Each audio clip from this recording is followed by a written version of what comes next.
అయ్యో! ఏ కార్‌ని చూడాలో, ఏ కార్‌ని చూడకూడదో అర్థం కావడం లేదురా బాబు. డైలాగ్ ఎక్కడో వినట్టుందా? అయ్యో ఏ ఆంటీని చూడాలో ఏ ఆంటీని చూడకూడదు అర్థం కావట్లేదురా. ఎర్రచీర కట్టుకుందాలా నా పిల్లమే అన్నట్టు ఇలాంటి ఎర్ర కారు ఎక్కడ కనిపించినా గానీ ఇలాంటి కారు నాకు ఇస్తే బాగుండు ఒకసారి అని చెప్పి అనిపిస్తుంది. ఎలా అయినా ఈ ఎర్ర కారు ఒకసారైనా డ్రైవ్ చేయాలని కోరుకోండి మామ. ఇంకా డైరెక్ట్ గా వీడియోలోకి వెళ్ళిపోదాం. చూడండి లైసెన్స్ వచ్చిన తర్వాత మా మామ నన్ను ఒక్కనే డ్యూటీకి తీసుకెళ్ళింది, వాళ్ళ అబ్బాయి ఎవరు రాకుండా. లైసెన్స్ మాకు అనుకుంటా. ఆఫీస్కి వెళ్ళి ఏం చేస్తారో ఏంటో తెలియదు కానీ జస్ట్ ఒక 5 నిమిషాలకు వచ్చేస్తారు. అక్కడ అడిగితే వెళ్ళి వేలు ముద్ర ఏదో వేసి వచ్చేస్తారని చెప్పింది. మరి వేలు ముద్ర వేస్తే సంతకం పెడతారు, నాకు అంత ఐడియా లేదు కరెక్ట్ గా. లోపలికి వెళ్ళి వచ్చిన తర్వాత రోహు జమియా అని చెప్పింది. రోహు జమియా అంటే జమియా దగ్గరికి వెళ్ళని చెప్పి అర్థం.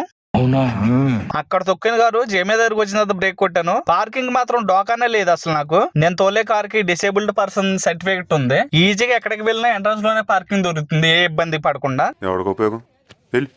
ఆ సర్టిఫికేట్ ఉండడం నా అదృష్టం అనుకుంటా. లోపలికి వెళ్ళి అరగంట అవుతుంది, ఇంకా రావడం లేదంటరా బాబు అని చెప్పి నేను బయట చూస్తూ ఉన్నా. ఒక అరగంట తర్వాత ఒక 3 సరుకులు తీసుకుని బయటకు వచ్చింది. ఈ 3 సరుకులకి ఎంత సేవ్ చేసిందంటే నెలవారీ సరుకులకి అయితే ఒక రోజంతా పట్టిద్ది అనుకుంటా షాపింగ్ కి. సరేలే అని ఇంకా ఇంటికి వచ్చేసాం. ఇంటికి వచ్చేసిన తర్వాత కార్ దిగి వెళ్ళిపోతూ సరుకులు తెచ్చి డోర్ దగ్గర పెట్టమంది. మనసులో అనుకుని సరుకులు తీసుకెళ్ళి డోర్ దగ్గర పెట్టేసి బయటకు వచ్చేసాను. ఈ కార్యక్రమం ఇంతటితో సమాప్తం. రేపు ఇదే అలవాసులపై మళ్ళీ కలుసుకుందాం. అంతవరకు సెలవా మరి. సరే మామ, ఇంక నేను వెళ్ళొస్తా. రేపు మరో కొత్త వీడియోలో కలుద్దాం. మంచిది.